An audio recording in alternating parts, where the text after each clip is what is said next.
ಪೋಷಕರೇ ಎಚ್ಚರ ಎಚ್ಚರ ಎಚ್ಚರ. ನಿಮ್ಮ ಮಕ್ಕಳ ಬಗ್ಗೆ ಇರಲಿ ಎಕ್ಸ್ಟ್ರಾ ಕಾಳಜಿ. ಮಕ್ಕಳ ಕಳ್ಳರು ಬಂದಿದ್ದಾರೆ, ಹುಷಾರ್.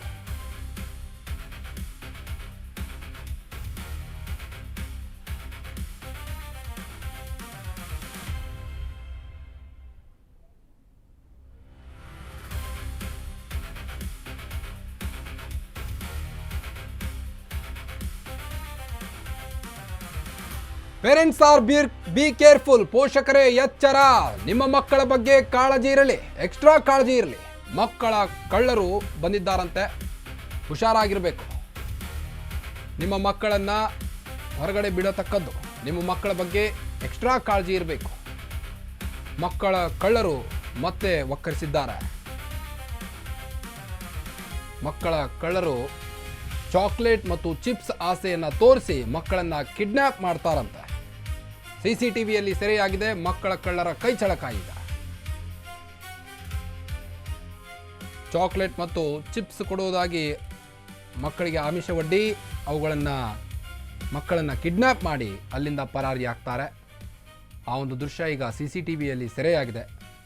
ಪೋಷಕರೇ ಎಚ್ಚರದಿಂದಿರೋದು ಬಹಳ ಮುಖ್ಯವಾಗಿದೆ. ಈಗ ನೋಡ್ಬೋದು ನೀವು ದೃಶ್ಯದಲ್ಲಿ, ಮಕ್ಕಳಿಗೆ ಚಾಕ್ಲೇಟ್ ಕೊಡುವ ನೆಪದಲ್ಲಿ ಮಕ್ಕಳನ್ನು ಕಿಡ್ನ್ಯಾಪ್ ಮಾಡುವಂಥ ಮಕ್ಕಳ ಕಳ್ಳರು. ಬ್ಯಾಡಗಿ ಪಟ್ಟಣ, ಹಾವೇರಿಯಲ್ಲಿ ಆದಂಥ ಘಟನೆ ಇದು.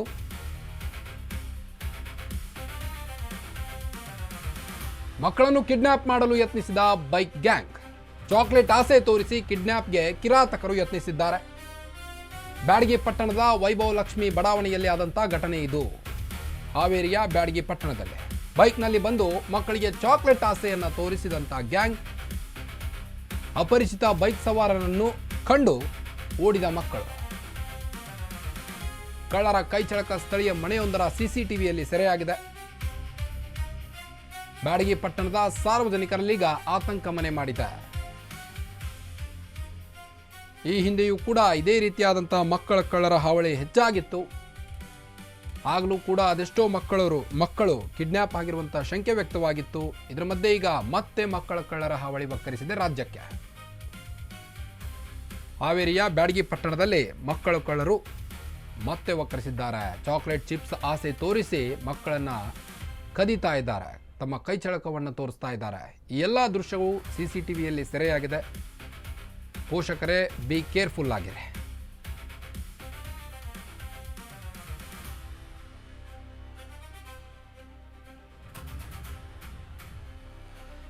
ನಿಮ್ಮ ಮಕ್ಕಳ ಬಗ್ಗೆ ಎಕ್ಸ್ಟ್ರಾ ಕಾಳಜಿ ಇರಲಿ. ಮಕ್ಕಳನ್ನು ಶಾಲೆಗೆ ಕಳುಹಿಸುವಾಗ ಪೋಷಕರು ಕೂಡ ಅವರೊಟ್ಟಿಗೆ ಹೋಗೋದು ಬಹಳ ಸೇಫ್ ಅನ್ನೋದು ಇಲ್ಲಿ ತಿಳಿದು ಬರ್ತಾ ಇದೆ. ಮಕ್ಕಳು ಸ್ಕೂಲಿಂದ ಬಂದರೂ ಇಲ್ಲೋ ಅನ್ನೋದನ್ನು ಟೀಚರ್ಸ್ನಿಂದ ಕಾಲ್ ಮಾಡಿ ತಿಳ್ಕೊಳ್ಳಿ. ಮಕ್ಕಳನ್ನು ನೀವೇ ಮನೆಗೆ ಕರ್ಕೊಂಡು ಬನ್ನಿ. ಇಲ್ಲಾಂದರೆ ಇಂತಹ ಮಕ್ಕಳ ಕಳ್ಳರು ನಿಮ್ಮ ಮಕ್ಕಳನ್ನು ಕಿಡ್ನ್ಯಾಪ್ ಮಾಡಬಹುದು, ಎಚ್ಚರದಿಂದಿರಿ. ಚಾಕ್ಲೇಟ್ ಮತ್ತು ಚಿಪ್ಸ್ ಆಸೆಗೆ ಮಕ್ಕಳು ಮರುಳಾಗಿ ಕಿಡ್ನ್ಯಾಪ್ ಆಗ್ತಾರೆ. ಆದ್ದರಿಂದ ಎಕ್ಸ್ಟ್ರಾ ಕಾಳಜಿ ಇರಲಿ ಮಕ್ಕಳ ಮೇಲೆ. ಮಕ್ಕಳು ಎಲ್ಲಿ ಹೋಗ್ತಾರೆ ಬರ್ತಾರೆ ಅನ್ನೋದ್ರ ಬಗ್ಗೆ ತೀವ್ರ ನಿಗಾ ಇಡಿ. ಇಲ್ಲದಿದ್ದರೆ ಈ ರೀತಿಯಾದಂತಹ ಒಂದು ಘಟನೆಗಳು ರಾಜ್ಯದಲ್ಲಿ ಮತ್ತೆ ಮರುಕಳಿಸ್ತಾನೆ ಇರ್ತವೆ.